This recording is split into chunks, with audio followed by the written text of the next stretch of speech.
तीन दामाद की सास पार्ट 2। अब तक आपने सुना कि कावेरी जी अपनी तीनों बेटियों ईशा, मोहिनी और सुहाना की शादी जमाई लड़कों के साथ करवा देती है।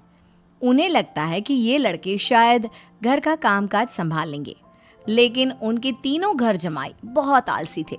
वो नौकरी भी नहीं करते थे और बाहर का काम भी नहीं। कावेरी जी ने अपनी बेटियों से कहा कि वो बनाकर अपने पतियों को सबक सिखाए। अब सुनिए आगे। मम्मी, आपने जैसा कहा था हमने वैसा ही किया, लेकिन देखिए ना, विवेक का हाल तो वैसा का वैसा ही है। घर में ना सुबह का नाश्ता बनता है और ना खाना। नौकरी पर जाने की बात करूं तो खाने को दौड़ते हैं मुझे। हाँ मम्मी, मैंने भी सुमित को कितनी बार कहा कि अगर नौकरी नहीं करनी तो कोई छोटी सी दुकान ही खोल लो, घर का खर्चा कैसे चलेगा। देखो दोपहर के 12 बजने आए और जनाब अभी तक सो रहे हैं। हाँ मम्मी, ईशा और सुहाना ठीक कहती हैं। अविनाश का भी यही हाल है।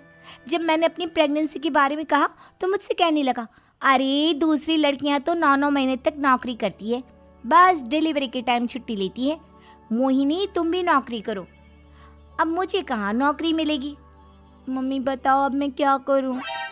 हे भगवान, क्या सोचकर घर जमाई दामाद लाई थी मैं कि मेरी बेटियां मेरे पास रहेंगी और खुश रहेंगी, लेकिन इन आलसी दामादों ने तो हमारी जिंदगी को भी प्रॉब्लम में डाल दिया है। मैं तो कहती हूँ मम्मी, हम लोग वापस अपनी जॉब पर जाना शुरू कर देते हैं। बता देते हैं इन लोगों को कि हमने प्रेगनेंसी का बहाना किया है। नहीं नहीं बेटा, ऐसी गलती भी मत करना। अगर तुमने ऐसा किया तो इन तीनों की आदत और ख़राब हो जाएगी। अरे आज नहीं तो कल कभी तो तुम प्रेग्नेंट होगी, तब वापस यही प्रॉब्लम आएगी। तब क्या करोगी तुम तीनों। हाँ मम्मी, आपकी बात तो बिल्कुल सही है। इन लोगों को तो सुधारना ही पड़ेगा। लेकिन कैसे? अपने बच्चों के आने की खबर सुनकर भी इन लोगों पर कोई असर नहीं हो रहा। पैसे कमाने के लिए घर से बाहर निकलना ही नहीं चाहते ये तीनों। अब मेरे दिमाग में एक प्लान आया है। तुम तीनों चिंता मत करो, उन तीनों को बुलाओ, फिर मैं बात करती हूँ।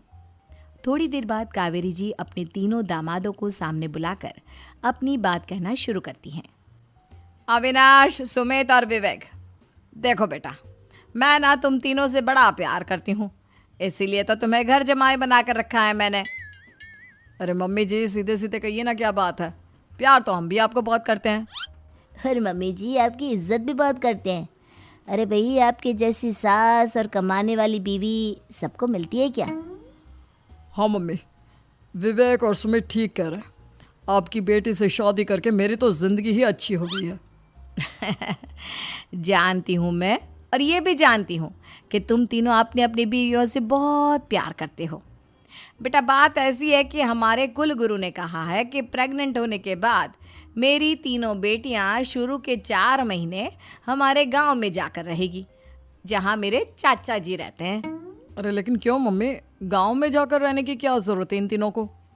वो क्या है ना बेटा, हमारे परिवार को एक श्राप है। अगर मेरी बेटियों ने यहाँ पर बच्चा पैदा करने की कोशिश की तो उनके बच्चों को कुछ भी हो सकता है। इसलिए अब से लेकर 4 महीने पूरे होने तक इन्हें गांव वाले घर में रहना पड़ेगा। हाँ तो इसमें प्रॉब्लम क्या है मम्मी जी? हम भी वहाँ जाकर रहेंगे, पिकनिक मनाएंगे। अरे भाई, बीवी जहाँ हम भी वहाँ। हाँ यार, आइडिया तो बहुत अच्छा है। शहर की ज़िंदगी में रह रहकर परेशान हो चुके हैं, अब कुछ दिन गांव में बिताएंगे। तुम लोग समझने की कोशिश क्यों नहीं करते। तुम में से कोई भी वहाँ नहीं जा सकता, और मैं यहाँ रहूँगी ना तुम तीनों के साथ।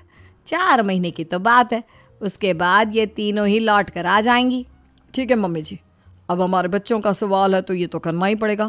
कावेरी अपनी तीनों बेटियों को कुछ दिन के लिए घर से बाहर कहीं दूसरे शहर में रहने के लिए भेज देती है। कुछ दिनों के बाद, अरे मम्मी जी, बहुत दिन से पिज्ज़ा नहीं खाया, मंगवाइए ना।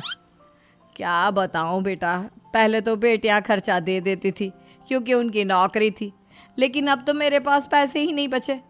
थोड़े बहुत पैसे हैं जो बच्चों की डिलीवरी में काम आएंगे। लेकिन मम्मी जी, आपकी बेटियों को वापस आने में तो अभी बहुत वक्त बाकी है। वही सोच सोच कर परेशान हो रही हूँ। सोच रही हूँ कल से दूध भी बंद करवा देती हूँ। अब दूध वाले को देने के लिए पैसे भी तो नहीं है ना। अरे नहीं नहीं मम्मी जी, अगर दूध भी बंद करवा दोगी तो मुझे चाय कहाँ से मिलेगी, और चाय के बिना मैं तो मर ही जाऊंगा। क्या करूं बेटा, इसके अलावा हमारे पास कोई ऑप्शन नहीं है। मेरे पास पैसे ही नहीं बचे। इस तरह कावेरी जी धीरे धीरे अपने तीनों दामादों को पैसे देना बंद कर देती हैं और घर में खाने पीने की चीजें लाना भी बंद कर देती है। अब वो तीनों बुरी तरह से परेशान होने लगे थे और इसलिए एक दिन तीनों प्लान करके घर से बाहर निकलते हैं और बाजार में जाने के बाद यार अच्छा खाना खाए हुए कितने दिन हो गए, पता नहीं कब अच्छा खाना मिलेगा। हमारी बीवियों के जाने के बाद तो हमारी हालत भिखारियों जैसी हो गई है यार। कुछ भी हो, मुझे तो आज पिज्ज़ा खाना ही खाना है। जेब में 1 रुपया नहीं है और पिज्ज़ा खाएगा, कहाँ से आएंगे पैसे? अरे देख वहाँ सामने बोर्ड पर क्या लिखा हुआ है, कंप्यूटर पर काम करने के लिए एक आदमी की आवश्यकता है।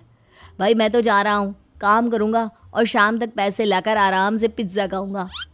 जा जा, तुझे कोई काम नहीं देने वाला, हम तो घर जा रहे हैं। चल भाई सुमित। सुमित और अविनाश वहाँ से चले जाते हैं और विवेक उस कंप्यूटर शॉप पर सारा दिन काम करके 5,000 रुपये कमा कर घर लौट कर आता है और अपने खाने के लिए अच्छी अच्छी चीज़ें भी लेकर आता है। ये देखकर विवेक और सुमित के दिल में भी कुछ पैसे कमाने की इच्छा जागती है। अरे सुबह सुबह कहाँ चल दिए तुम? मम्मी जी एक बहुत अच्छी जगह मिली है, कंप्यूटर पर काम करने के 5,000 मिले थे कल मुझे। अगर रोज़ काम करूँगा तो पूरे 40,000 की तनख्वाह। अरे वाह, ये तो बहुत अच्छी बात है दामाद जी, आपको जाना ही चाहिए। सुमित और अविनाश विवेक को इस तरह तरक्की करते देखकर परेशान हो जाते हैं और वो दोनों भी काम की तलाश में निकल पड़ते हैं। धीरे धीरे उन दोनों को भी काम मिल जाता है। अब कावेरी के तीनों दामाद छोटी मोटी नौकरी करके अच्छा पैसा कमाने लगे थे। एक दिन कावेरी उन्हें अपने पास बुलाती हैं। अरे वाह, विवेक 40,000 कमा लेता है, अविनाश 60,000 और सुमित तुम भी 40,000 के आसपास कमा ही लेते हो। कुल मिलाकर तुम अच्छे खासे पैसे कमा रहे हो बेटा। हाँ मम्मी जी, बहुत मज़ा आता है जब महीने के एंड में मोटी रकम हाथ में आती है। पूछिए मत मम्मी जी, घर में रहकर रोटी बना बना कर और तो जैसा महसूस होने लगा था मुझे तो। हाँ बेटा, तुम तीनों की बात तो बिल्कुल ठीक है और जानते हो अब तुम तीनों की पत्नियां भी वापस लौट कर आने वाली है। लेकिन मम्मी जी अभी तो उन्हें गए सिर्फ 2 महीने हुए हैं, आपने तो कहा था वो 4 महीने के बाद लौट कर आएंगी।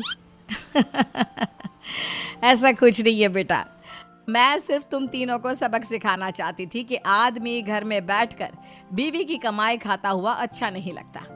इस दुनिया में हर इंसान को मेहनत करनी चाहिए, काम करना चाहिए, चाहे वो औरत हो या आदमी, ताकि अपने परिवार को संभाल सके। कावेरी की बात सुनकर उन तीनों को अपनी गलती का एहसास होता है और कावेरी उन्हें सच बता देती है कि ईशा, सुहाना और मोहिनी शहर में ही कहीं दूसरी जगह रह रहे थे। शाम के वक्त उन तीनों की पत्नियां लौट कर आ जाती है और कावेरी जी का परिवार एक खुशहाल परिवार की तरह रहने लगता है।